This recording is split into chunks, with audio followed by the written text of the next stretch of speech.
Hello everybody, today we're going to be harvesting the seeds from the hollyhock. As you can see, they're all ready to be harvested, so that's what we're going to be doing today. It's not a very difficult process. We're just going to cut the heads off and then put them in a bag, and then we'll keep them for next year to enjoy later on.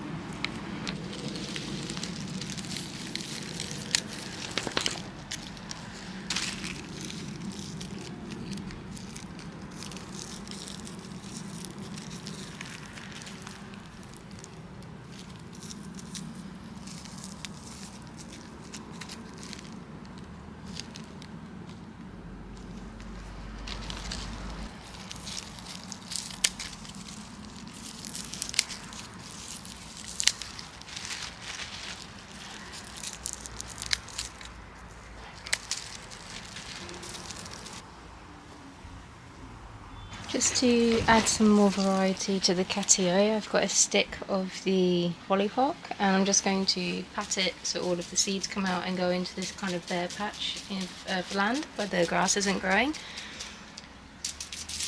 And hopefully this then grows into a nice kind of full area for the cats. It'll provide some extra height for them to look at and enjoy, but also a lot of shade as well. So I'm just going to leave that in there for them. So hopefully that grows next year and it's a nice enriched area for the kittens. This is what we have remaining of the hollyhock, as I have clipped off most of the seed heads. I've left the big tall one in because I think it's getting some new flowers, so I don't want to cut that off just yet. And as you can see, if we go in a bit closer, it definitely does have some new flowers growing, so I don't want to chop it back completely. And if we look down there are some flowers. So that's going to be really pretty. It's going to be a second batch of flowers. Emrys has been helping, as you can see. Look, oh, little sweetie pie. But yeah, now I'll just show you the rest of the garden, and we'll just start over here with some chilies.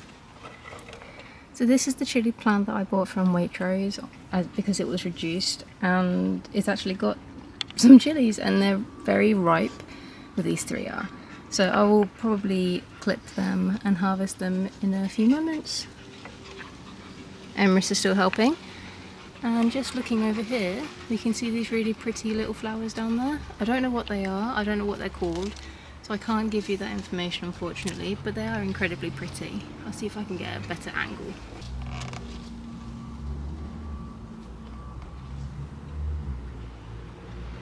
We've got a lot of glorious pears growing. They are much smaller than the pears that grew last year, but that is probably because that last year had such a bumper crop that this year it is just recovering a little bit. Oh no, one of my branches has snapped. Down there, if you can see it. Yeah. It's completely snapped. That is such a shame. Let's see if we can get a closer look.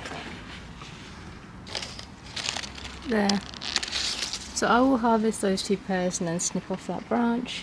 I am worried about the other branches. As you can see, this one up here is very, very bent. And it's not good because that is very possible, it's a very high likelihood that it can snap. So it definitely does need helping, and I was planning on doing that in the autumn when the tree is a bit more dormant, but it might not be able to wait until then. But yeah, the pears are growing quite nicely. As I said, they're not as big as last year's pears, but they're still doing really well, and hopefully they'll be ripe soon.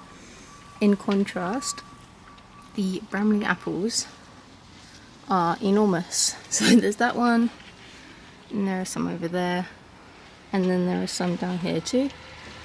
And they are really, really big, and this is really cool because Bramley apples are fantastic for making apple pie and other traditional apple pie-esque kind of foods in the UK. And last year I only had 5 apples in total from this tree, and this year I clearly got a lot more, so that's really exciting, and I'm very much looking forward to when I can harvest them and try to make some Bramley apple pies. This here is my Braeburn apple tree, and it's got 4 apples on it, which should be ripe very soon. This one is very little, it's quite cute, but I'm really happy with it because it actually has fruit this year, which it didn't last year. And then this is my last pear tree. Again, it is very bent because the fruit is so heavy and the tree is so small. But hopefully this one can wait as well. And then in the winter, the plan is to repot them and also get some better supports for them. Once all the trees are asleep, it'll be much easier because I can use the same support for different trees, and I just think that'll be better. But these pears are actually quite big as well. I can't think of what variety of pear they are, but they are lovely. So we've got quite a nice harvest this year, and I'm looking forward for them to be ripe. This here is my fruit patch of sorts. It's just where all the fruit trees have gone now that the catio is up. And as you can see on that tree over there, there are a lot of apples. And I don't know what type of apple they are, and they are very small. The label in the bottom says Bramley, but they don't look like Bramleys. So I think they might be Golden Delicious. I'm not sure. But I'll probably have to wait until next year when they're a little bit bigger and I can taste them. And I'm pretty sure they're Golden Delicious, but I could be wrong.